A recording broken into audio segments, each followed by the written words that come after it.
مرحبا دكتور أحمد. أهلا وسهلا. حياكم الله. الحديث شيق معكم وممتع، والحديث ذو شجون كما يقال، متشعب، ولكن الوقت يكاد أن يدركنا، فنريد في هذه العجالة أن نكمل ما بدأناه من مواضيع. طبعا تكلمنا عن التسامح في المذاهب، وفي كل المذاهب فيها تسامح. كل الأئمة يدعو إلى أن يقلدوهم. الإمام مالك يقول: كل الناس يخطئ ويصيب إلا صاحب هذا القبر، محمد صلى الله عليه وسلم. والأئمة كلهم لهم مثل هذا القول.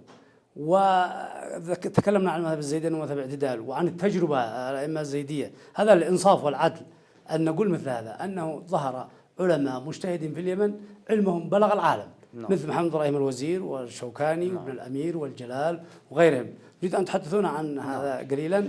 نعم، أنتم أشرتوا قبل قليل بأن الزيدية مدرسة منفتحة، وفي الحقيقة هي منفتحة على الجميع. يعني أنت عندما تأتي إلى مصادرها تجد على أنها منفتحة على الجميع. يعني تأخذ مثلا من كتب أهل السنة، الحديث يعني من الصحاح تأخذ من صحيح البخاري، في الفقه وتأخذ أيضا من الأطراف الثانية، تروي مثلا عن الإمام جعفر الصادق وعن الإمام محمد الباقر وهكذا. حتى أهل السنة يرووا عن جعفر الصادق ومحمد الباقر. نعم، قصدي أنا على أنهم منفتحة على المذاهب كلها. نعم. ولذلك لاحظ في مقولة مهمة بالنسبة لهذه، لأنها زيدية في الوسط. الشيعة الجعفرية يقولون على أن هذه سنية، أقرب يعني فرق أهل السنة إلى الشيعة. وأهل السنة يقولوا أقرب فرق الشيعة إلى أهل السنة. يعني كل واحد ينسبهم إلى الطرف الثاني، ولكنهم يقولوا أقرب. والمعتدلين يقولوا إلينا أنهم شيعة السنة وسنة الشيعة. نفس الشيء. أحسن الله إليكم. أنتم يعني ذكرتوا قبل قليل هذا الانفتاح كان له أثر، يعني على اليمن وعلى العالم الإسلامي كله، لأنه خرج من هذه المدرسة المنفتحة على كل المذاهب الإسلامية وعلى المدارس الإسلامية المختلفة أئمة عظماء وكبار وأجلاء، ووصل فكرهم إلى العالم الإسلامي كله. وأنتم يعني ممكن أسمي بعض الأسماء، يعني مثلا الإمام الشوكاني ولا الإمام بن الأمير ولا الإمام الجلال ولا الإمام المقبلي، هؤلاء كلهم خرجوا أصلا من المدرسة الزيدية، تعلموا في بداية تعليمهم المدرسة الزيدية، ولكن لأن المدرسة الزيدية منفتحة فإنهم انفتحوا بعد ذلك على المذاهب الأخرى وعلى المدارس الأخرى، ثم بعد ذلك كانوا هم أصحاب مذاهب، يعني أصحاب مذاهب يعني مستقلة. يعني أنت لو مثلا تيجي تقول للإمام الشوكاني الآن هو مقلد ولا مجتهد؟ أقول لك مجتهد. هل هو مجتهد مذهب ولا مجتهد مطلق؟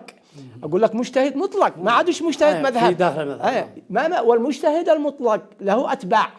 ولذلك أنا سمعت بعض العلماء مثلا يقول أنا مذهبي شوكاني إلى الآن. مثلا بعض العلماء اللي لا زالوا المعاصرين، القاضي العمراني مثلا يقول أنا مذهبي شوكاني، يعني إنه خرج من هذا المذهب، من هذا المدرسة المنفتحة أئمة مذاهب، يعني أبعد من صورة المجتهد كبيرة. أيوة، هذا يدل على الانفتاح. هذا الانفتاح المفروض أنه لا زال قائم حتى اليوم ويستمر لأن المدرسة الزيدية قائمة في الأساس على الاجتهاد، لأن الاجتهاد هم يحكمون العقل، يعني وهم يتفقون مع الأحناف في هذه المسائل. مش معنى أنهم يحكمون العقل ويتركون النصوص، لا، يحكمون العقل فيما تعارض مع النصوص القطعية من السنة. أيوة، يعني فيها كلام كثير جدا.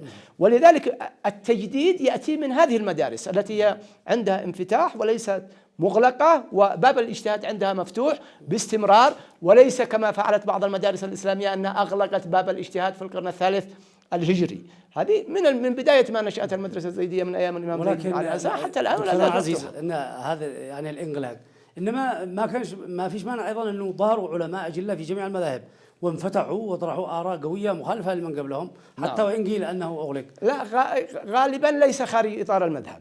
يعني مثلا تيجي تشوف أئمة الشافعية اجتهادهم داخل المذهب، ما بيخرج على قواعد المذهب. العز بن عبد السلام نفس الحكاية، لا زال إلى الآن ينسب إليه بأنه هذا شافعي. ابن حزم هذا ظاهري، ما حد يقول عليه خلاف ذلك، لا زال يتبع المذهب الظاهري، وإن له اجتهادات، لكن اجتهادات داخل أصول المذهب الظاهري.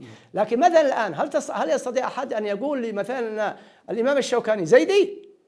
لا لا، إنما بدأ بالزيدية ولكن لم يعد زيديا. أما الأئمة في إطار المذاهب الأربعة فهم أئمة داخل المذاهب ولم يخرجوا عنها، لأنهم لو خرجوا عنها لتكونت مذاهب جديدة من أهل السنة، ولكنه لم يتكون أي مذهب على الإطلاق. وإن كان لهم آراء، يعني لهم آراء طبعا. لاحظ هنا فيه قواعد أصولية تحكم المذهب في أيوة. القواعد الأصولية تحكم الاجتهاد، وبالتالي فإنها لا تخرج عن هذه القواعد. فإذا كان الخلاف في إطار القاعدة فإنه عدو في داخل المذهب. تقولوا يعني مثل ما نقول الإمام يحيى بن حمزة رضي الله عنه، نعم، يعني اجتهاد اجتهادات كبيرة، نعم، وهو لكن داخل إطار المذهب. نعم، داخل إطار المذهب. إنما نعم. وإن كان له آراء منفتحة، له آراء منفتحة قوية. فالذي نريد أن نؤكد، لماذا لا يحيى هذا الفكر المعتدل الذي يصلح للزمان؟ لماذا نفتش بعض الأحيان عن الأفكار الذي تثير الآخرين، الذي فيها نوع من الغلو، فيها من التعصب، هذا في عند الجميع.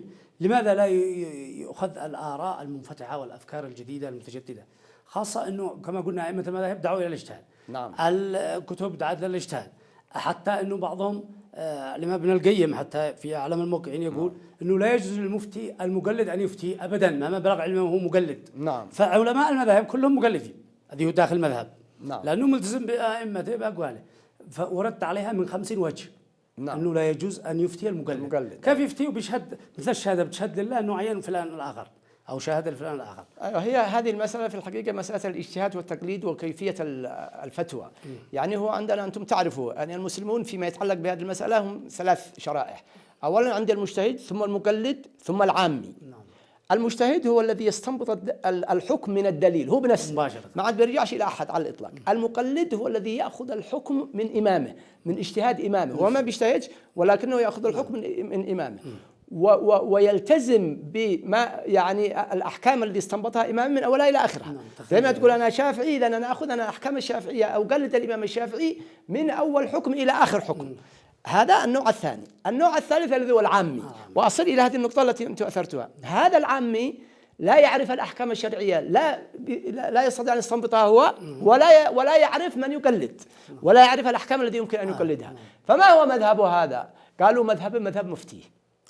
كيف مذهب مفتي؟ هو عندما يحتاج إلى حكم مسألة معينة لا يعلمها يروح يسأل واحد، يسأل الذي بيثق فيه، ويسأل الذي يثق فيه، وأحيانا قد يسأل أي شخص. مثلا يدخل المسجد ويجد فيه ناس يقول هل عندكم علماء؟ قال أيوة العالم الفلاني والعالم الفلاني، ولا يدري ما هي مذاهبهم.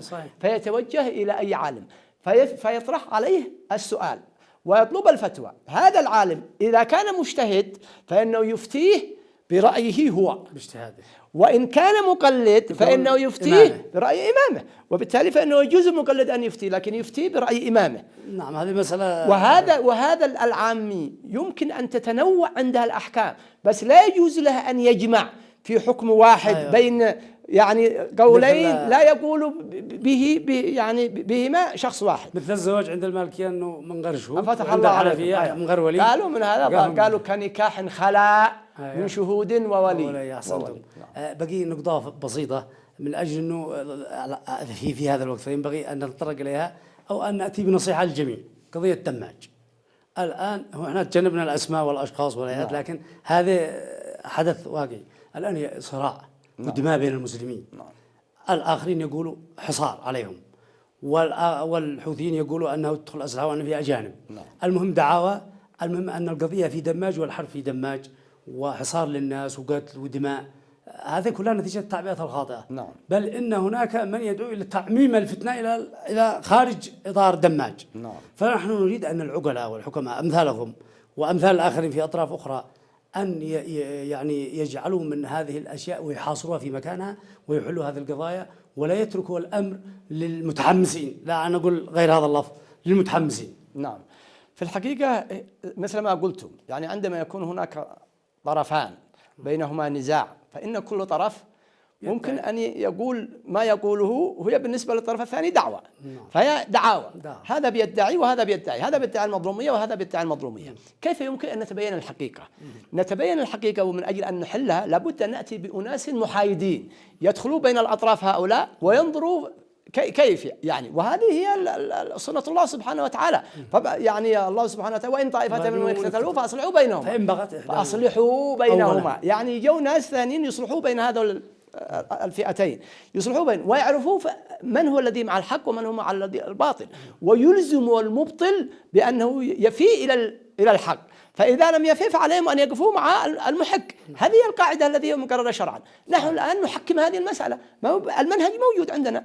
في هناك لجنة وساطة بعثها الرئيس، وهذه لجنة الوساطة تأتي هذه اللجنة وتقول لنا ماذا عملت هذه اللجنة وكيف وصلت إلى طريق مسدود، ومن هو المتسبب في هذا كله، ومن هو المسبب في هذا كله، ويقول للناس. وبعدين الناس عندما يشوفوا من هو المبطل لابد أن يقفوا مع المحق. بهذه الطريقة نستطيع أن نحل الخلاف، وهذه ما ننادي بها الآن. وأن نحصر الشر الآن في مثلا محله. نحن ننادي أولا نقول أول ما يجب فعله هو وقف إطلاق النار، لأن هذه دماء بتسيل. هذه واحدة.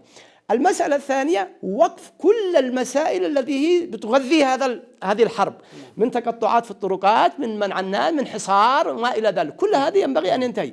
بعد ذلك نأتي إلى هذه اللجنة الرئاسية التي شكل الرئيس، نقول لها تأتي وتقول لنا ماذا عملت، وتعلن للناس جميعا، تقول أن الذي هو بصراحة رافض هذه الوساطة ورافض الحلول هو الطرف الفلاني، من أجل الناس يستطيعون أن يحلوا هذه المسألة. مع أنه يا دكتور النظري شيء، النظر ممكن نتكلم نظريا، لكن عمليا فعلا نحن نقدر اللجنة الرئاسية ينبغي أن تكون بجهد كبير، لكن مسألة أنك تحكم على شخص في فتنة، المهم إن شاء الله نتجاوز هذا. لكن يطرح الآخرون أن القضية أن الحرب على دماج، أن الحرب ليست في ضحيان وليست في غيرها من مناطق ساطة، ولكنها في دماج. يعني يقول بهذا أن الاعتداء من قبل الحوثي، وأنه يريد أن يصفي هؤلاء من منطقة. لا ليست هذه طبعا، هذا ما يطرح. أنا عارف ممكن الرد عليها. نعم. أولا هؤلاء الذين في دماج هم في منطقة يتوافد إليها العشرات والمئات من خارجها. نعم.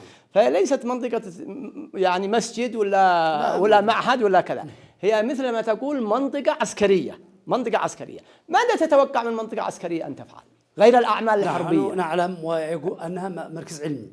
قد قلنا هي دعوة، قد قلنا هي دعوة. صحيح. طيب كيف الحين القصف الذي بيتم على المناطق الأخرى؟ كيف الآن يعني التجيش بيقصفوا على رحبان وعلى المناطق المجاورة. هم وبيعملوا المتاريس وبيعملوا التحصينات وبيعملوا تدريبات وعندهم يدافعوا عن أنفسهم.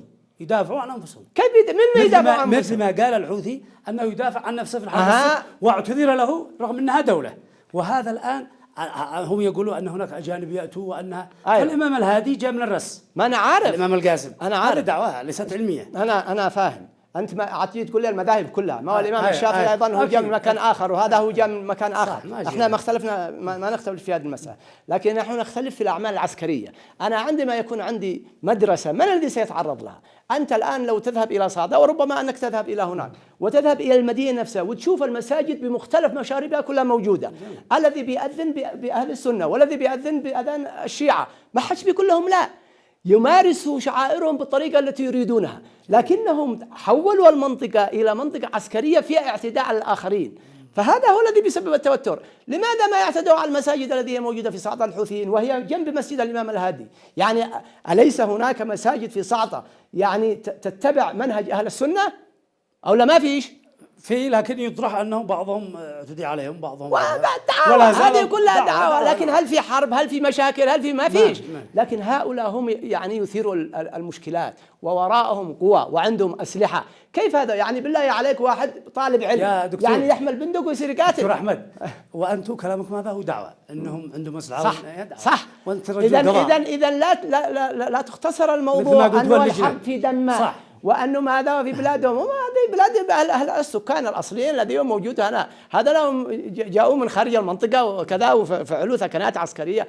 المهم المسائل هذه كلها إذا أنت تأخذ كلامي على أساس أنها دعوة، والذي سيقول الطرف الآخر هي دعوة، وبالتالي نحن نقول كيف يمكن أن نتجاوز هذه المسألة بالحلول العقلانية، وبالناس يدخلوا بين هؤلاء يوقفوا الحرب هذا ويقولوا لنا من المعتدي ومن هو الذي يعني ضد الصلح هذا. بارك الله فيكم وإياكم. فعلا إجابات جميلة، ونريد أن تعمم مثل هذه الثقافة في جميع المذاهب وجميع الأفكار على الناس، على العامة، ليعرف الشباب والعامة أن الإسلام واسع، وأن الوطن واسع على الجميع، وأنه لا بد أن يبقى الجميع ولا أحد يلغي أحد. ونسأل الله سبحانه وتعالى أن يحفظ بلادنا من كل سوء، وأن يحقن دماء اليمنيين، وأن يؤلف بين القلوب، إنه على كل شيء قدير. وشكرا لك دكتور أحمد على إجابتك الممتعة وعلى هذا الجو الرائع في هذه الحلقة، ونشكر المشاهدين على حسن الاستماع والمتابعة، وإن شاء الله لنا لقاءات أخرى، والسلام عليكم ورحمة الله وبركاته.